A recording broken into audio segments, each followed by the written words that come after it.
প্রিয় দর্শক, বাংলাদেশে ভূমিকম্প হয়েছে, দুঃখজনক ঘটনা। এই ভূমিকম্পে যারা নিহত হয়েছেন তাদের আত্মার শান্তি কামনা করছি। এই ভূমিকম্প নিয়ে নানান রাজনীতি হচ্ছে। কেউ বলছে এটা ভারত থেকে মাটির নিচ দিয়ে বাংলাদেশকে কাঁপিয়ে দিয়েছে, কেউ বলছে ৩২-এর ভিতরে ঢুকে আওয়ামী লীগ কীভাবে যেন মাটি কাঁপিয়ে দিয়েছে। মানে আবার আজহারি হুজুর কি বলছেন, দেলোয়ার হোসেন সাইদি সাহেব মারা যাওয়ার পর ভূমিকম্পে কী হয়েছিল সেটা বলবো।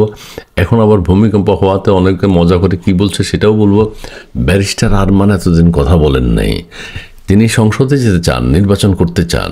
এখন যখন তিনি কথা বলা শুরু করেছেন তখন জাতি বুঝে গেছে তার কি অবস্থা, তার দৌড়কুদ্দুর, তার কথাবার্তার ধরন কি, কিভাবে তিনি কথা বলেন, ভূমিকম্প মোকাবেলা করবেন। আমরা তার পবিত্র মুখী কথাটা একটু শুনি।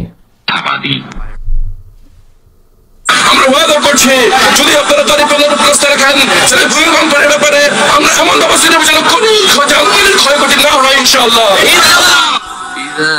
ভূমিকম্পের ক্ষয়ক্ষতি পৃথিবীর কোনো শক্তি মোকাবেলা করতে পারবে না। অতীতেও পারেনি, এখনও পারবে না, আগামীতেও পারবে না। এটা এরকম এক ভয়ঙ্কর ডিজাস্টার। ঠিক আছে, দাঁড়িপাল্লার প্রতি যদি আপনারা ভরসা রাখেন তাহলে ওনারা মোকাবেলা করবেন ভূমিকম্প। কোনোভাবেই সম্ভব না ভূমিকম্প মোকাবেলা করবে। একটা হতে পারে বিভিন্ন ধরনের বক্তব্য আমরা বুঝতে পারি যে ভূমিকম্প আসার আগেই তারা প্রতিহত করবেন, অর্থাৎ ভূমিকম্প হইলে তারা সেটা ডিজাস্টার ম্যানেজমেন্ট করবেন। কোনোটাই সম্ভব না, কারো পক্ষেই সম্ভব না।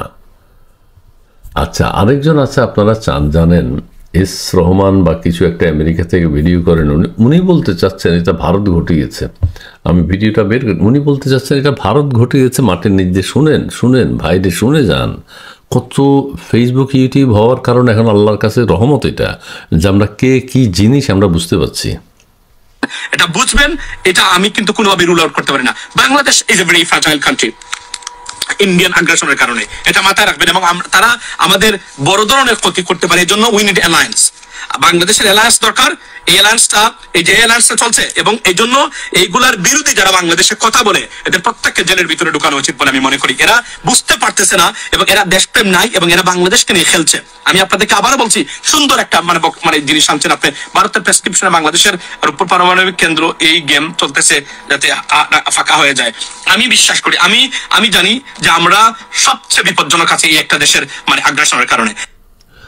এই বলতে চাচ্ছে ভূমিকম্প কিনা, কিন্তু আমরা কি সক্ষম এগুলা বের করার জন্য? এজন্য আমাদের পার্টনারশিপ দরকার। এটা ভূমিকম্প কিনা এটা বের করতে হবে। তার বক্তব্য হলো এটা ভারত করিয়েছে মাটির নিচ দিয়ে। ঠিক আছে, দেখ, বেশি কথা বলতে চাই না। আবার আমাদের আজহারি হুজুর বলেছেন ভূমিকম্প আমাদের অহংকারকে ধ্বংস করে দেয়। আমরা যখন অহংকারী হয়ে উঠি, কোনো জাতি যখন অহংকারী হয় তখন ভূমিকম্প হয়। এটাও কি আপনারা বিশ্বাস করেন? সারা পৃথিবীর বিভিন্ন দেশে ভূমিকম্প হয়। ন্যাচারাল ডিজাস্টার অথবা সৃষ্টিকর্তা দেন। ইসলামিক মতে তো সৃষ্টিকর্তা দেন, কিন্তু আবার ওই বিজ্ঞানী যারা এরা বলে যে ন্যাচারাল ডিজাস্টার।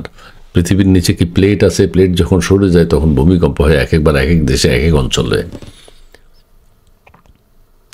আচ্ছা, আরেকটা মজার কথা বলি। সাইদি সাহেব যখন মারা গেছেন তার পরের দিন সম্ভবত ভূমিকম্প হয়েছে। তখন আবার জামাত ইসলামপন্থী যারা তারা বলা শুরু করেছেন যে আল্লাহ এটা বাংলাদেশকে কাঁপিয়ে দিয়েছে, এই কারণে সাইদি সাহেব মারা গেছে, সাইদি সাহেবের উপর যে অন্যায় করা হয়েছে ওইটার জবাব আল্লাহ দিয়েছে। হাস্যকর। এখন আবার এটার সাথে মিলিয়ে, সাইদি সাহেবের সাথে মিলিয়ে অনেকে আবার বলছেন শেখ হাসিনার বিরুদ্ধে যে অন্যায় রায় দিয়েছে, যে অবৈধ রায় দিয়েছে, সেই কারণে আল্লাহ পাক তার 2-3 দিন পরেই ভূমিকম্প দিয়েছেন। আল্লাহ সহ্য করেননি এই রায়, আল্লাহ পাক এই রায় মানেননি, সেই জন্য ভূমিকম্প দিয়ে ডিজাস্টার করেছেন এবং বাংলাদেশ থেকে 10 জনকে নিয়ে গেছেন। কোনোটাই আমরা মানে এটা নিয়ে আমি কথা বলাটাও একটা সিলি ব্যাপার। ঠিক আছে, এই যেগুলা কথা শুনিয়েছি আরও বহু ধরনের মুখরোচক কথা আছে, কোনোটাই কিছু না, কেউ কিছু বিশ্বাস করবেন না। ন্যাচারাল ডিজাস্টার অথবা সৃষ্টিকর্তা দেন, এর উপরেই থাকেন, কিছু করার নাই। কেউ প্রোটেক্ট করতে পারবে না, কেউ মাটির নিচ দিয়ে ভূমিকম্প তৈরি করে না। কারো অহংকার ধ্বংস করার জন্য ভূমিকম্প হয় না। ভূমিকম্পের নিজ গতিতেই হয়।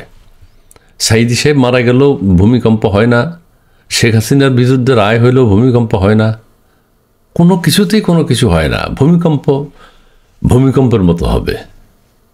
যখন যেখানে যে মাটির নিচের যে প্লেট আছে সেটা যখন যেদিকে সরে যায় সেদিকে ভূমিকম্প হয়। এটা ন্যাচারাল ডিজাস্টার। যাই হোক, কিছু উদ্ভট কথা আপনাদেরকে শোনালাম।